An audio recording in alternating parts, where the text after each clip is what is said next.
यूरोपीय संघ की विदेश नीति प्रमुख रूस का हमला द्वितीय विश्व युद्ध के बाद से यूरोप के लिए सबसे काले घंटे में से एक है। विदेश नीति के प्रभारी यूरोपीय आयोग के उपाध्यक्ष जोसेप बोरेल 24 फरवरी को बेल्जियम के ब्रुसेल्स में यूक्रेन पर रूस के हमले पर आयोग के अध्यक्ष के साथ एक संयुक्त प्रेस बयान देते हैं।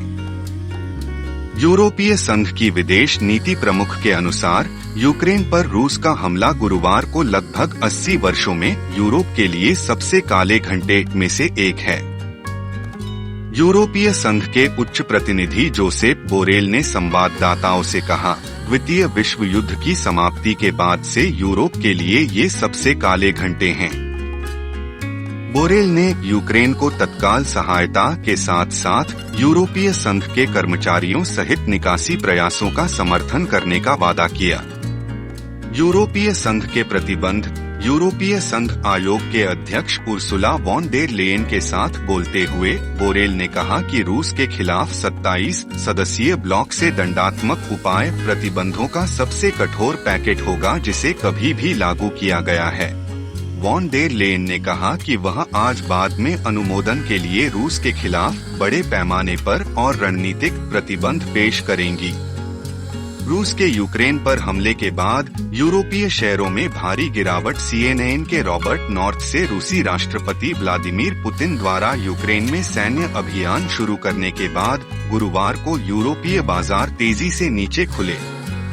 कारोबार के शुरुआती मिनटों में FTSE 100 में 2.5%, फ्रेंच CAC 40 में 4% और जर्मनी का डैक्स 4% गिर गया। इससे पहले सैन्य कार्रवाई की खबर सामने आते ही एशियाई बाजार और अमेरिकी शेयर वायदा गुरुवार को लुढ़क गए। हांगकांग का हैंग सेंग इंडेक्स 3% गिरा। कोरिया का कोस्पी 2.6% गिरा। छुट्टी से वापस आने के बाद जापान की निक्केई 225 में लगभग 2% की गिरावट आई। चीन का शंघाई कंपोजिट 1.7% गिर गया।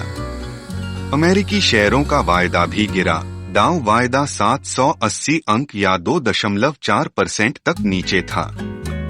S&P 500 और नैस्डैक फ्यूचर्स क्रमशः 2.3% और 3% नीचे थे। बुधवार को वॉल स्ट्रीट पर भारी गिरावट के बाद व्यापक नुकसान हुआ। डॉ लगातार 5वें दिन घाटे में रहते हुए 464 अंक या 1.4% से अधिक नीचे बंद हुआ। S&P 500 और नैस्डैक क्रमशः 1.8% और 2.6% गिर गए। फ्रांसीसी राष्ट्रपति ने यूक्रेन में रूसी सैन्य अभियानों को तुरंत समाप्त करने का आह्वान किया। फ्रांस के राष्ट्रपति इमैनुएल मैक्रों ने कहा है कि रूस को यूक्रेन में सैन्य अभियान तुरंत समाप्त करना चाहिए। फ्रांस यूक्रेन पर युद्ध छेड़ने के रूस के फैसले की कड़ी निंदा करता है। रूस को अपने सैन्य अभियानों को तुरंत समाप्त करना चाहिए, उन्होंने गुरुवार को एक ट्वीट में कहा। फ्रांस यूक्रेन के साथ एकजुटता में खड़ा है। यह यूक्रेनियन के साथ खड़ा है और युद्ध को समाप्त करने के लिए अपने सहयोगियों और सहयोगियों के साथ काम कर रहा है। एलिसी पैलेस के अनुसार फ्रांसीसी राष्ट्रपति ने गुरुवार की सुबह यूक्रेन के राष्ट्रपति व्लादिमीर ज़ेलेंस्की के साथ बात की। ज़ेलेंस्की ने यूक्रेन का समर्थन करने के लिए कई हस्तक्षेप करने के लिए कहा।